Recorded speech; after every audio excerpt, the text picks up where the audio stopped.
ধর্ম, বিজ্ঞান ও রাজনীতি। ধর্ম, বিজ্ঞান ও রাজনীতি বিষয়টি খুবই সংবেদনশীল ও তাৎপর্যপূর্ণ এবং বর্তমান প্রেক্ষাপটে খুবই প্রাসঙ্গিক। এর প্রকৃত ব্যাখ্যা অনেকের কাছে বিকৃত ও ধারণা থাকলেও স্বচ্ছ নয়। তার ফলস্বরূপ সমাজ আজকে দিশাহীন ও হতাশাগ্রস্ত ও সামাজিক অবক্ষয় দেখা দিয়েছে। ধর্ম কথাটি এসছে ধৃ ধাতু থেকে, যার ধাতুগত অর্থ হচ্ছে যা বস্তুটিকে ধরে রাখে। বিজ্ঞানের পরিভাষায় যেমন দুটি হাইড্রোজেন পরমাণু H2 ও একটি অক্সিজেন পরমাণু H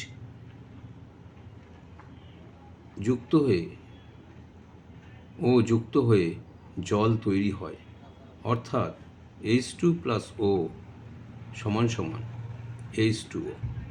আবার কোনো একটা বস্তু যেমন চেয়ার, টেবিল স্বাভাবিক অবস্থায় থাকবে যদি তার ভরকেন্দ্র সেন্টার অফ গ্র্যাভিটি সঠিক জায়গায় থাকে। সেই রকম মানুষের ক্ষেত্রে যা করলে মানুষের অস্তিত্ব ধরে রাখতে পারে, অর্থাৎ মানুষ তার নিজের বাঁচা ও বাড়াকে বিইং এবং বিকামিং নিয়ন্ত্রিত করতে পারে। শ্রী ঠাকুরের কথায় unfolding urge of our existence is ধর্ম। স্বামী বিবেকানন্দ বলেছেন, যে ধর্ম গরিবের দুঃখ দূর করে না, মানুষকে দেবতা করে না, তার কি আবার ধর্ম? আমাদের কি আর ধর্ম? সে ধর্ম না পৈশাচ ধর্ম? প্রখ্যাত বৈজ্ঞানিক আইনস্টাইন বস্তুর ভর ও শক্তির রূপান্তরিত সম্পর্কিত সূত্র E=mc² আবিষ্কার করেছিলেন, যাকে কেন্দ্র করে পারমাণবিক শক্তি ও অন্যান্য শক্তির সৃষ্টি হয়, যা সমাজের কল্যাণের জন্য ব্যবহৃত হয় ও অন্যদিকে সমাজের অনেক ক্ষতির কারণ হয়ে দাঁড়ায়।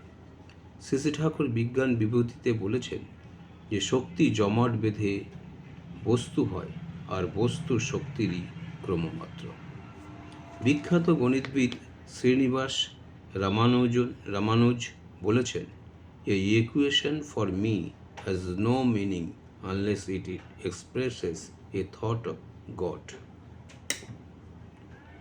আজকের এই সামাজিক অবক্ষয় প্রতিটি মানুষের প্রয়োজন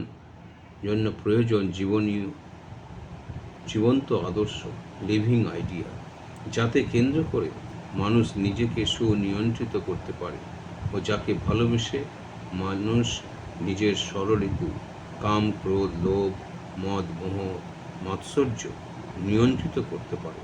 তার ফলস্বরূপ মানুষ নিজের কর্মক্ষেত্রে সঠিকভাবে কর্ম প্রতিপালন করতে পারে। আজ সমাজের বহু বিদগ্ধ গুণীজন, বহু রাজনীতিবিদ ধর্ম ও রাজনীতিকে বিপরীত ক্ষেত্র পরিসর মনে করেন, কিন্তু আদতে ধর্ম ও বিজ্ঞান পরস্পর পরিপূরক। ধর্ম ও রাজনীতি প্রসঙ্গে শ্রী ঠাকুর অনুকূলচন্দ্রের একটি উদ্ধৃতি খুবই প্রাসঙ্গিক।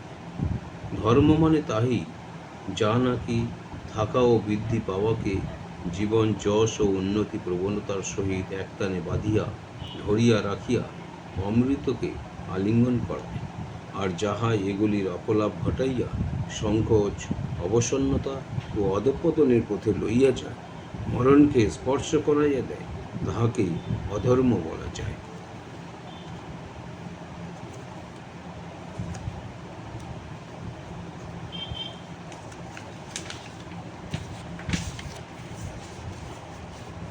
আর অন্যদিকে সেই নীতি রাজনীতি যা নাকি মানুষকে ব্যষ্টিভাবে এবং সমষ্টিভাবে স্বাস্থ্যে, শিক্ষায় ও চরিত্রে নিয়ন্ত্রিত করিয়া জীবন ও বৃদ্ধিকে ক্রমোন্নতির দিকে লইয়া যায়, আর যেখানে ইহা জীর্ণ, জটিল ও মসীলিপ্ত, সেখানেই ব্যভিচার ও বিদ্রোহ অবশ্যম্ভাবী।